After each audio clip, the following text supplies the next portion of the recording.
একলা ঘর আমার দেশ, আমার একা থাকার অভ্যাস। কিন্তু এই একা থাকতে গিয়ে, একা চলতে গিয়ে কখনো কখনো প্রিয় ওই মানুষটার পাশে অন্য কাউকে দেখে নিলে খুব কষ্ট হয়। না না, এরকম সিচুয়েশন আমার আসেনি, বাট প্রশ্নটা অনেকেরই এই একই রকম। প্রিয় মানুষটার পাশে অন্য কাউকে দেখে নিলে খুব কষ্ট হয়, তখন কি করা উচিত? প্রথমত, আমি যদি ধরে নিই তোমার ওই প্রিয় মানুষটার সঙ্গে হয়তো তোমার একটা সম্পর্ক ছিল, তুমি তার সঙ্গে দীর্ঘদিন মিশেছো, একসঙ্গে পথে চলেছো, তার পাশে দাঁড়িয়ে তোমার অনেক ছবিও রয়েছে, আসলে অনেক স্মৃতি রয়েছে যেগুলো অনেকটাই মধুর। কিন্তু সেই মধুর স্মৃতির ওই মানুষটার পাশে যখন আজকের তুমি অন্য কাউকে দেখছো, লাইক তার বিয়ে হয়ে যাওয়া ওই মানুষটার পাশে, কিংবা তার নতুন কোনো প্রেমিক কিংবা প্রেমিকার পাশে, তাকে দেখে তোমার ভীষণ কষ্ট হচ্ছে, যেটা তুমি মেনে নিতে পারছো না। সেকেন্ড হতে পারে যে তুমি কাউকে একটা ভালোবাসতে, তুমি তোমার ভালোবাসার কথা তাকে বলেছো, কিন্তু সে একসেপ্ট করেনি, তোমাকে রিজেক্ট করে দিয়েছে। বা এটাও হতে পারে যে তুমি তাকে একতরফা ভাবে ভালোবেসে গেছো, মানে তুমি তাকে নিয়ে কল্পনা করে গেছো, ইমাজিন করে গেছো, তাকে শুধু একাই তুমি ভালোবেসে গেছো, কিন্তু তাকে কখনো বলা হয়নি। তাকে বলতে যাওয়ার আগে হয়তো সে অন্য কোনো রিলেশনে চলে গেছে, কিংবা তার বিয়ে হয়ে গেছে। আমি যদি প্রথমটা ধরে নেই যে তোমার সঙ্গে হয়তো তার একটা সম্পর্ক ছিল, অনেক মধুর স্মৃতি ছিল, কিন্তু সম্পর্কটা কোনো কারণে এগিয়ে যায়নি। হতে পারে তোমার কারণে, তোমার অনেক ভুল রয়েছিল, তোমাকে হয়তো এই মানুষটা অনেকবার বুঝিয়েছিল, কিন্তু তুমি বোঝোনি। আজকের দিনে দাঁড়িয়ে ঠিক তোমার যেমন কষ্ট হচ্ছে, হতেও তো পারে যে ওই মানুষটারও সেম কষ্ট হচ্ছে, তাই না? সে তো তোমাকে এসে বলবে না যে দেখো, আমার খুব কষ্ট হচ্ছে, আজ তুমি আমার পাশে নেই। হতে পারে তার তোমার মতোই ফিলিংস হচ্ছে, কিন্তু কোনো রিজন ছাড়াই যদি সেই মানুষটা তোমার জীবন থেকে চলে যায়,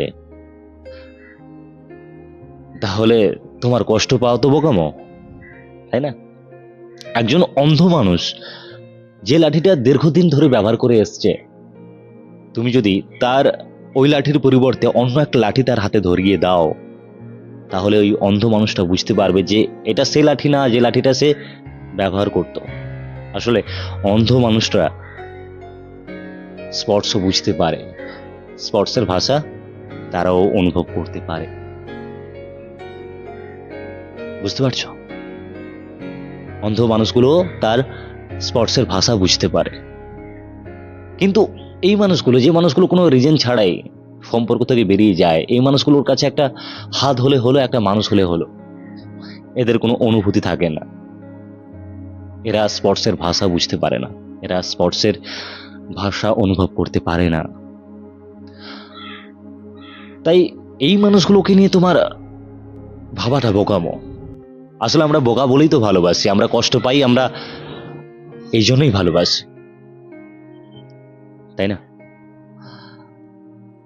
এই মানুষটাকে ভোলার জন্য স্মোকিং করা কিংবা ড্রিঙ্ক করা বোকামো। স্মোকিং করে কিংবা ড্রিঙ্ক করে তুমি ক্ষণিকের জন্য ভুলতে পারবে, কিন্তু সব সময়ের জন্য ভুলতে পারবে না। এটা কোনো পার্মানেন্ট সলিউশন না। পার্মানেন্ট সলিউশন হচ্ছে যখন ওই মানুষটা তোমার জীবন থেকে চলে যাচ্ছে বা চলে গেছে, তখন সম্পূর্ণ তুমি একা। এটা বাস্তব। ভগবান প্রত্যেকটা মানুষের মধ্যে কোনো না কোনো গুণ দিয়েছে, তুমি খুঁজে বার করো তোমার ওই গুণটা, তার সঙ্গ দাও, তাকে নিয়ে ভাবো, তাহলে দেখবে এই প্রিয় মানুষ কিংবা এই সমস্ত ভাবনা তোমার মাথায় আসবে না, বুঝলে?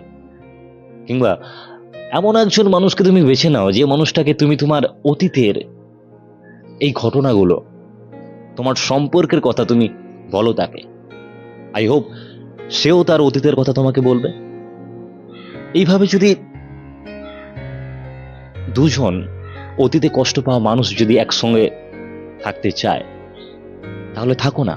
তাহলে দেখবে তোমার ওই প্রাক্তন যার পাশে অন্য কাউকে দেখলে তোমার কষ্ট হয়, দেখবে কষ্ট হবে না।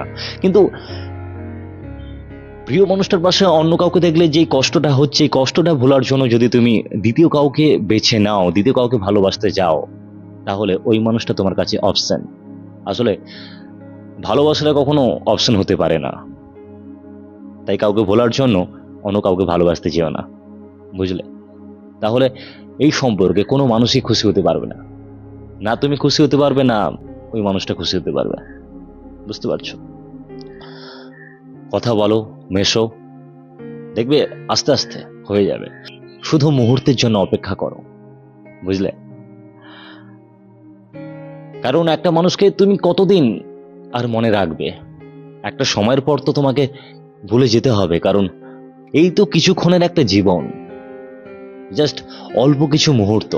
তাই মুহূর্তগুলোকে ভালো কিছু দিয়ে ফিল করো, বুঝলে? তাহলে কি বললাম, নিজের ভেতরে থাকা গুণগুলোকে খুঁজে বার করো, তার সঙ্গে সঙ্গ দাও। দ্বিতীয়ত, এমন কোনো মানুষের সঙ্গে তুমি রিলেশনে যাও যার অতীত খুব কষ্টকর, বুঝলে? সেও জানে কষ্টটা কি, তাই সে তোমাকে ছেড়ে যাবে না। তাহলে দেখবে প্রিয় মানুষের পাশে থাকা, এই সমস্ত হিজিবিজি যে সমস্ত কষ্ট তুমি পাও, এই সমস্ত কষ্ট তুমি ভুলে যাবে।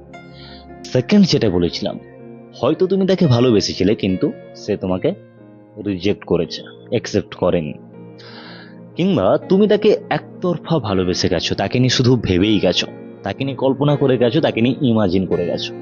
এবার বাস্তবে যখন ওই মানুষটা অন্য কারোর সঙ্গে ঘুরছে, ওই মানুষটার পাশে অন্য কেউ আছে, তখন কষ্ট তো পাওয়া স্বাভাবিক। কারণ এই তোমার কল্পনা, তোমার ভেবে নেওয়ার সঙ্গে বাস্তবের কোনো মিল নেই, তাই না? কিছু কিছু জিনিস আমরা বেশি টান অনুভব করি। কোন জিনিসগুলো বলো তো? যেগুলো আমাদের হাতের নাগালের বাইরে থাকে। লাইক অনলাইনে যখন আমরা কোনো কিছু ক্যামেরা দেখি কিংবা ল্যাপটপ দেখি, তখন তাদের প্রতি আমাদের একটা আকর্ষণ থাকে। কিন্তু হাতে যখন আমরা একটা ল্যাপটপ কিংবা ওই ক্যামেরাটা পেয়ে যাই, তখন সেই টানটা থাকে না, যে টানটা ছিল অনলাইনে দেখার মাধ্যমে। তাই কিছু কিছু জিনিস টান রাখার জন্য হাতের নাগালের বাইরে থাকা ভালো। কল্পনা করছো, কল্পনা করা খুব ভালো, কারণ কল্পনাতে কোনো কম্পিটিশন থাকে না। কল্পনাতে শুধু তুমি আর সে, আর শুধু ভালো কিছু ঘটনা, ভালো কিছু মুহূর্ত, ভালো কিছু ভাবনা। কিন্তু এটা তো সবসময় চলতে পারে না, এটা সবসময় তুমি ভাবতে পারো না। সবসময় ভাবলে এটা পাগলামোর লক্ষণ, ঠিক আছে? বাস্তবটাকে মেনে নাও। শৈশবের বিকেল, প্রিয় স্কুল, প্রিয় ক্লাসরুম, হোস্টেলের আড্ডা, স্কুলের প্রথম প্রেম, স্কুলের বন্ধু বান্ধব, এগুলো একটা সময় গিয়ে হারিয়ে যায়। তুমি যদি এই ভাবনাগুলোকে নিয়ে পড়ে থাকো তাহলে সময় চলতে থাকবে, কিন্তু তুমি ওই ভাবনা নিয়ে থমকে দাঁড়িয়ে যাবে, বুঝলে? বাস্তবটাকে মেনে নাও। তুমিও মুহূর্তের অপেক্ষা করো, তোমার জীবনেও কেউ বিদ্যুতের মতো এসে তোমাকে চমকে দেবে। তখন দেখবে এই তোমার প্রিয় মানুষ, তোমার এই প্রিয় মানুষের পাশে থাকা এই সমস্ত মুহূর্তগুলো যেগুলো তোমাকে কষ্ট দেয়, তখন তোমার আর কিছুই মনে থাকবে না। জাস্ট মুহূর্তের জন্য অপেক্ষা করো, তোমার জীবনেও কেউ বিদ্যুতের মতো এসে তোমাকে চমকে দেবে, বুঝলে? তাই এরপর যখন প্রিয় মানুষটার পাশে কিংবা প্রিয় মানুষটাকে দেখে তোমার খুব কষ্ট হবে, তখন থমকে দাঁড়াবে, লম্বা একটা শ্বাস নেবে, মুখে একটা মুচকি হাসি দেবে, আর মনে মনে ভাববে হতা হ্যাঁ। তাহলে দেখবে কোনো কষ্ট হচ্ছে না, কোনো কোনো ফিলিংসই হচ্ছে না তার প্রতি, বুঝতে পারলে? তাই যখন প্রিয় মানুষটার পাশে অন্য কাউকে দেখে কষ্ট হবে, তখন কি করবে? নিজের ভিতরে থাকা গুণগুলোর সঙ্গে সঙ্গ দেবে, কিংবা এমন একটা মানুষের সঙ্গে সম্পর্কে যাবে যার অতীতও খুব কষ্টকর। স্মোকিং, ড্রিঙ্ক, এই সমস্ত করে ক্ষণিকের জন্য কিছু জিনিস বলা যায়, সব সময়ের জন্য নয়, আর এটা পার্মানেন্ট সলিউশন নয়, বুঝলে? যে তিনটের কথা বললাম সেই তিনটাকে ফলো করে দেখবে সব সমস্যা ভ্যানিশ। তৃতীয়ত কি বললাম? মুহূর্তের অপেক্ষা করো, দেখবে তোমার জীবনেও এমন একজন মানুষ এসে বিদ্যুতের মতো তোমাকে চমকে দেবে, বুঝলে? শুধু মুহূর্তের অপেক্ষা, ঠিক আছে? বুঝলে বন্ধু, জীবনটা ক্ষণিকের, তাই মুহূর্তগুলোকে ফিল করো। এই হেরে যাওয়া, হারিয়ে যাওয়া, এগুলো হচ্ছে জীবনের একটা অঙ্গ। এগুলো ছাড়া জীবন চলতে পারে না। তাই এগুলোকে মেনে নাও, এটা বাস্তব। বাস্তব যত তুমি তাড়াতাড়ি মেনে নিতে পারবে তত জীবন সুন্দর। বুঝতে পারলে? মুহূর্তগুলোকে ফিল করো। জীবনটা তো ক্ষণিকের, আজ আছো কাল নাই। তাই ভালো কিছু মুহূর্ত কাটাও। বুঝলে? এই সমস্ত অতীতের কদর্য স্মৃতি, অতীতের কদর্য মানুষগুলোকে ভেবে তুমি নিজের জীবনটাকে কেন নষ্ট করছো, তাই না? তো ভিডিওটা কেমন লাগলো অবভিয়াসলি কমেন্ট করে জানাবে, আর ভালো লাগলে অবভিয়াসলি বন্ধুদের সঙ্গে শেয়ার করবে। আর হ্যাঁ, এই ধরনের নানা রকম সমস্যা নিয়ে আমি প্রতিদিন সন্ধ্যে 6টায় হাজির হই। তোমাদের কোনো সমস্যা থাকলে অবভিয়াসলি কমেন্ট করে জানাবে, আমি চেষ্টা করব সেই কমেন্ট কিংবা মেসেজ নিয়ে ভিডিও করার জন্য।